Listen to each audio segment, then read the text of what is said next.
Good evening and welcome. I am Amarachi Ubani. Tonight, President Muhammadu Buhari salutes Nigerians for their steadfastness in his Eid al-Kabir message, assures of his administration's commitments to improve the standard of living among Nigerians. Vice President Yemi Osinbajo says the current economic downturn will soon be overcome with measures already put in place by the current administration. The Ijaw Youth Council asked the federal government to dialogue with ethnic nationalities, not the Niger Delta Avengers, to achieve lasting peace in the region. And South Korea plans to wipe out Pyongyang if it shows any signs of mounting a nuclear attack.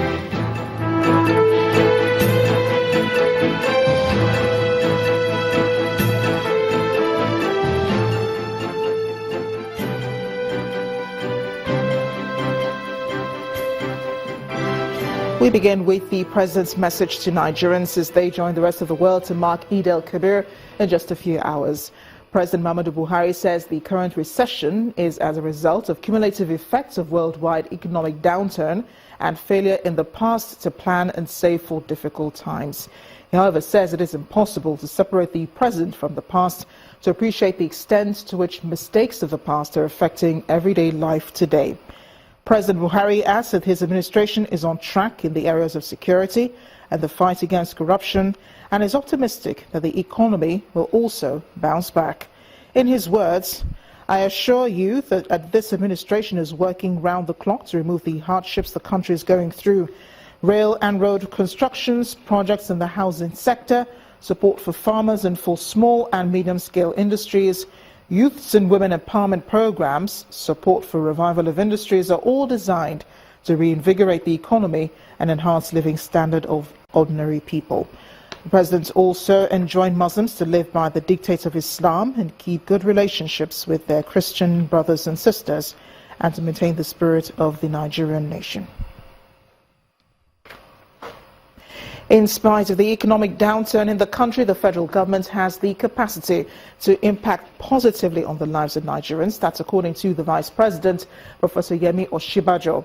Professor Osinbajo, who said the current challenges are as a result of some acts of sabotage on the nation's resources, is optimistic that with the various programs of the current administration, the nation will come out stronger on all fronts. Professor Osinbajo was speaking at an event in Abeokuta, the Ogun State capital. It is a time for us to take on the challenges of the time and understand them as opportunities. One of the key reasons why we're in a recession, as you know, is the fact that we lost almost 60% of our revenue due to the vandalization of the pipelines in the Niger Delta. And we lost almost 40% of gas due to power. That's one of the reasons. Once we're able to resolve that, we will at least be able to earn more revenue. And I very strongly believe that by God's grace we'll be able to resolve that. If revenues go up, that's an added advantage. But the other things we're doing are very clear. We're diversifying as much as we can. Agriculture is a major plank in the diversification effort of the government. And we're already seeing the results. Even in the last Bureau of Statistics figures, the same report that talked about the recession, you would see that agriculture and solid minerals, because of the focus on them, have already gone up in terms of performance. And we think that there is plenty of opportunity in this. There's also plenty of opportunity in manufacturing. There's plenty of opportunity in technology. Vice President Professor Yemi Osinbajo. Meanwhile, the federal government has been advised to initiate programs that will aid the sufferings of the people while bearing in mind the difficulties being faced due to prevailing economic challenges. The former chairman of the National Human Rights Commission, Mr. Chidi Odinkalu, said this on our political program, Politics Sunday. At the minimum, it's 16 months late. This is a campaign, I speak as a citizen and no more, but if the administration had an idea about this, and in principle, change should begin with every one of us, every Nigerian should be and see themselves as a catalyzer, as an agent of change. But this is not a campaign that should be coming at this time. This is a campaign that should have been launched on the 29th of May, 2015, to enlist the support of every Nigerian in a vision of governance that government should have put in the hands of every Nigerian. The problem we've got now, though, is that a considerable deal of goodwill has been blown. But change begins with me. I presume is an orientation message, to reset Nigerians on a path. But you've got to articulate a substantive program around which citizens can build confidence with the administration. At the moment, I don't see any. And on the economy, there's not been, I'm not about to say that the administration is not doing anything, because I don't think that will be fair to the facts. But the question is, whatever the administration is doing, is it communicating with Nigerians? I think that is really the challenge here. And I do think that communication at best has been abysmal. And there is a sense that the administration believes or seems to think that it actually does not need Nigerians to do whatever it needs to do. Or it does not need Nigerians to understand what it wishes to do. As to security issues, the Nigerian army troops have cleared a notorious kidnappers camp near Obite in Ogba, Ndoni, Egbema local government area of Rivers State. Troops of 2nd Brigade, who were conducting an anti-cultism operation as part of Exercise Crocodile Smile yesterday, engaged at Obiozumini and rescued one kidnapped victim from the camp. Details of the operation were released in a statement from the Acting Director, Army Public Relations, Colonel Sani Usman. According to Colonel Usman, the troops also discovered and destroyed 52 illegal refineries and refinery cooking pots in Krakrama, Bile and Betterland Community General Area. They also confiscated high-powered engine boats, 2 high-powered engine boats, 10 empty drums, and 1 pumping machine during the operation. For 2 weeks, the Nigerian Army's Operation Crocodile Smile station in the Niger Delta has maintained peace within communities in the region, with a special mandate to stop kidnapping, attacks on pipelines and other criminal activities. The operation has now come to a close. The Chief of Army Staff, Lieutenant General Tukur Buratai, believes the operation has been successful.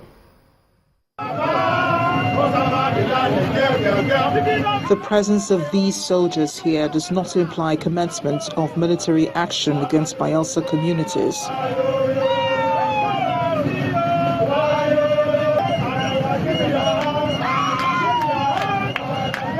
But according to the Chief of Army Staff, Lieutenant General Tukur Buratai, it's a routine exercise codenamed Exercise Crocodile Smile.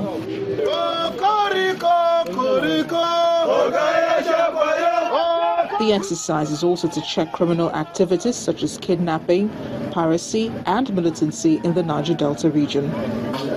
For the soldiers themselves, their involvement here is giving them first-hand knowledge of the region, and for now, what they need is more motivation. Delighted to hear about the interagency cooperation that has gone on in this cooperation. That shows the level of cooperation in and between our different services. The integrated approach to this cooperation is something that is most welcome, and we continue to encourage it amongst our services. The Chief of Army Staff also reveals that the exercise is not just meant for training purposes, but also to demonstrate the capability and expertise of the soldiers in protecting their immediate environment and the country against criminals. The lessons of this exercise have been learned, and we want to use it as a platform to further exploit these lessons so that we can apply them in real situation. And also, this exercise will not be the end. We will increase the level of troop participation. This year, about 3,000, and we intend to up it to about 10,000 so that we continue to have the benefits. The august visitors to the Exercise Crocodile Smile operational center in Brass Town also empowered their host community by distributing books to various primary schools in the community. Staying in the region, the federal government has been asked to only dialogue with ethnic nationalities and not the self-acclaimed Niger Delta Avengers or any militant group in the region. That's coming from the national body of Ijaw Youth Council. Speaking to journalists in Port Harcourt, the River State capital, the president of the council, Mr. Elvis Donkemezuo, said although the Nigerian army must be commended for initiating Operation Crocodile Smile, there is need to tread cautiously while protecting the lives of residents in the affected communities. If the federal government, as it has announced, to engage the Niger Delta people for sustainable development, we will not encourage them to engage any militant group, as we have consistently maintained their vengeance do not speak for the Ijaw people. Neither are we aware that they speak for any other nationality in the Niger Delta or any other community. So we maintain that the yearnings of everybody had been won on the development of the Niger Delta. So the channels at which the federal government and any other body representing them, the questions they have asked is that, and our response to them is that they should engage ethnic nationalities and as well as community institutions, community leaders. There are CDCs in community, there are traditional leadership in community. These are genuine platforms recognized anywhere in the world. There is even a monarch system in Britain. So if you channel your negotiations directly to the communities and ethnic nationalities, I think the government will systematically have the adequate representations of the people and their position.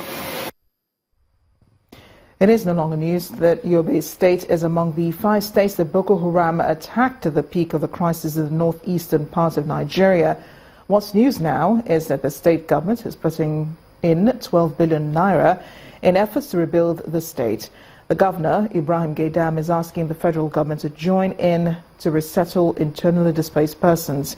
He said this as he met with the Minister of Women Affairs. Looking around these communities, one could tell the level of destruction or havoc wreaked during the Boko Haram crisis. Now that peace is gradually returning, the victims need where to stay. The governor calls on the federal government to assist in rehabilitating displaced persons yet to be accommodated. With the return of peace to the state, most of the victims of the Boko Haram insurgency have so far returned to their respective communities and resumed normal life. We have only about 3,000 IDPs being maintained in the official camp, only one camp. The serious problem facing us now is how to rehabilitate, resettle the affected victims and reconstruct their houses, which were either vandalized or completely razed down by the insurgents. In this respect, I wish to appeal for the support and assistance of the federal government to enable us to undertake the execution of these projects. Senator Aisha Al-Hassan is the Minister of Women Affairs, and she is visiting Yobe State at a time when most of the IDPs are still homeless. She says she is in the state on an advocacy visit as well as fact-finding on the social protection program of the Buhari administration. Under the social protection program, there is a particular program that is called National Women Empowerment Fund that is specially for women, and not all women at this stage, but 8 pilot states, women in 8 pilot states, and your state happens to be one. The second reason I'm here is to visit the IDP camps, send Mr. President's greetings and give them what we have for them as relief materials, and then do a fact-finding, because civil society organizations have inundated the ministry with allegations that our women and girls in the IDP camps have been violated. The IDPs here are anxious to see how the government will better their lot, having gone through a long period of suffering and pains at the height of terrorist attacks. In part 2, after the break, 15 years after the terror attacks in the United States, opinion is still divided on how safe the world is today. Please join us again.